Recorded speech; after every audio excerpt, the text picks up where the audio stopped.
So agricultural states and their technology. Um, the development of sophisticated technology was a major factor in the agricultural revolution, and I'll be posting a video about that as well.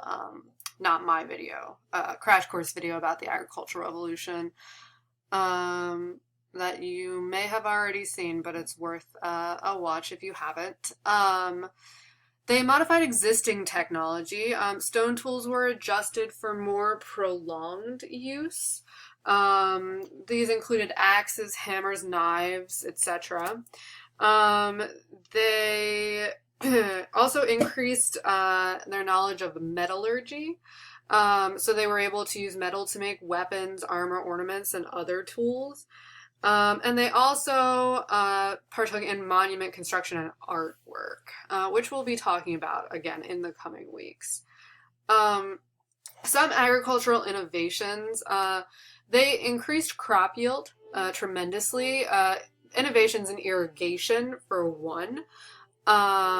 So they were able to bring water in from farther away using various more efficient ways to get water to crops, either from short distance or long distances. An example of a short distance application is on the right of your screen. It's called a shadoof in some areas of the world, and it was just a sort of weighted handle to get water from a well or from a river, a body of water, something like that. On the left of your screen, you'll see a Roman viaduct, or not viaduct, aqueduct. Um, this particular one is the Aqueduct of Segovia. It's from the 1st century CE, and it itself is 2,667 feet long. And it brought water to fields from all that way. They also invented the plow in this time. Agricultural societies invented the plow. This was really important because it allowed them to be able to turn the soil more deeply at a greater depth, so they wouldn't have to move around. They could stir up the nutrients in the soil. They didn't have to move around as much or at all.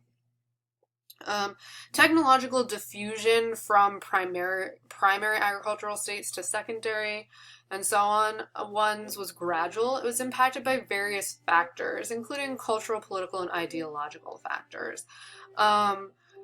Additionally, language would have been a big factor. If the language were more similar, cultures are more similar, things spread faster.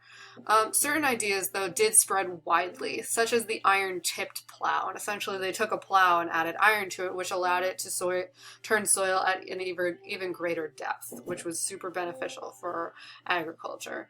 And some areas had greater innovation than others.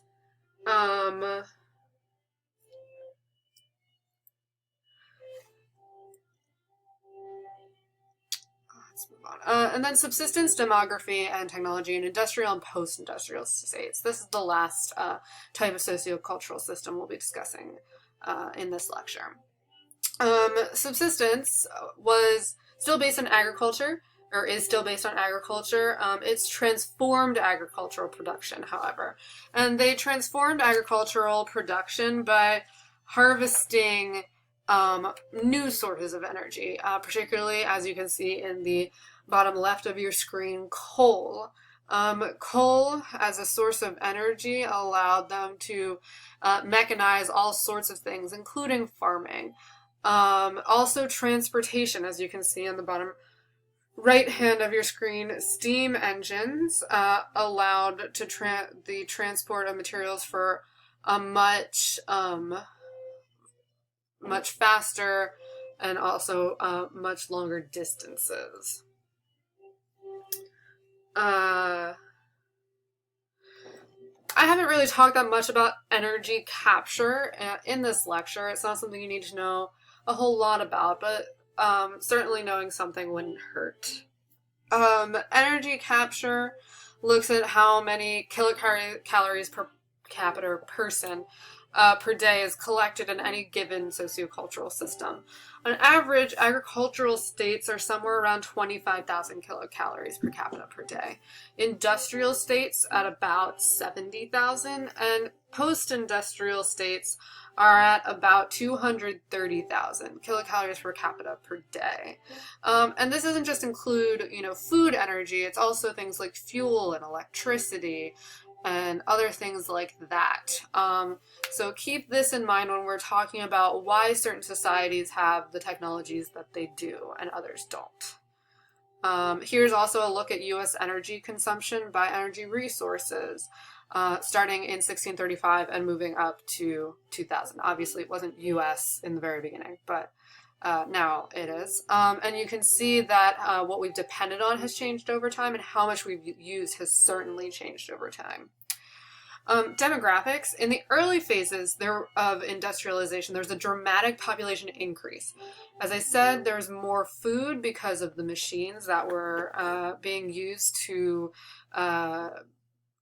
further expand agriculture. And it was easier to transport because they had things like trains. They also had modern medicine, so penicillin could treat a whole host of diseases and things that were pretty common. They sort of understood where diseases were coming from, and penicillin was used to treat infections as well, or that's what it was used for.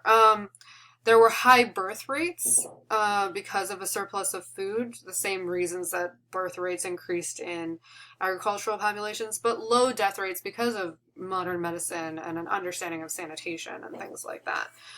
This gave rise to a 3% annual population increase seen in early industrial states. Then there was a phase called demographic transition. This happens when birth and death rates decline.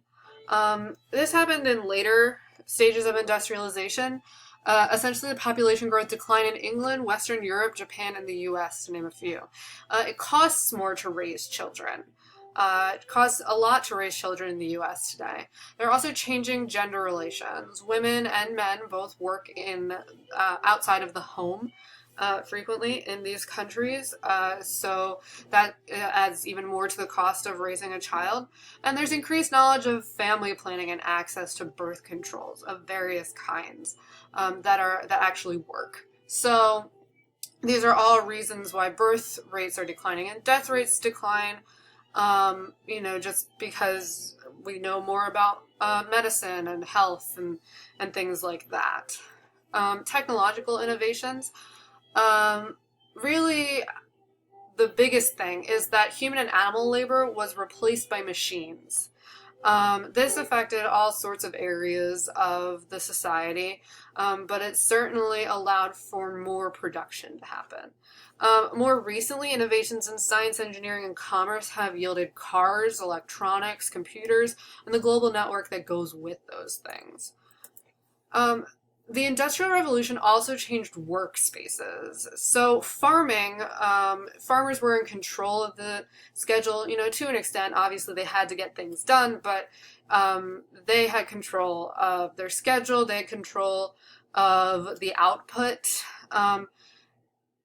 It was also better sort of living conditions with farming than in the factory system. I will be posting a video from Crash Course on the Industrial Revolution, which can hopefully shed some light for you if you're not sure, you don't know anything about the Industrial Revolution. It's worth a watch because it can explain some things that were happening at the time that really explain how it wasn't necessarily the best thing for the people that worked in the factories, health-wise. They had to work to the machine schedule. It was time-oriented, routine, and repetitious, and they had no control over the quantity or quality of the product.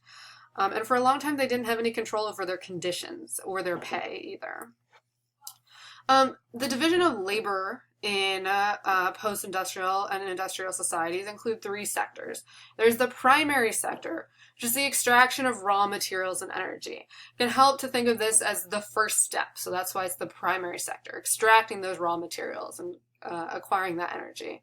The second step, or the secondary sector, were factories that take raw materials and process them for consumption. So taking those raw materials extracted from by the primary sector and processing them into things for consumption by people. And then there's the third, or tertiary service sector. And that's any other business. Doctors, teachers, lawyers, retail workers, waiters, waitresses, entrepreneurs, anything like that. That's all tertiary or service sector. Early industrial states, most work is in the primary sector. As states move through the process of industrialization, they then have most of their workers in the secondary sector, and post-industrial states have more people employed in the tertiary sector than in either or both combined, the primary sector and secondary sector. So again, post-industrial states have more people employed in the tertiary sector or the service sector than in manufacturing. That's a key distinction for what makes a post-industrial state.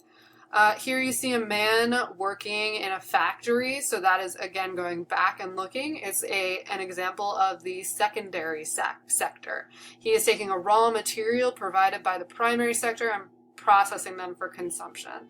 And then this is an example of people working in the tertiary or service sector in the United States. Keep a lookout for the assignment in the announcements. It should have all the directions that you need for completing the assignment, and email me with any questions you have. The assignments, due date and all of that will be in the announcement, and just be aware I do not have internet access this weekend, so keep that in mind if I don't get back to you right away if you send me an email.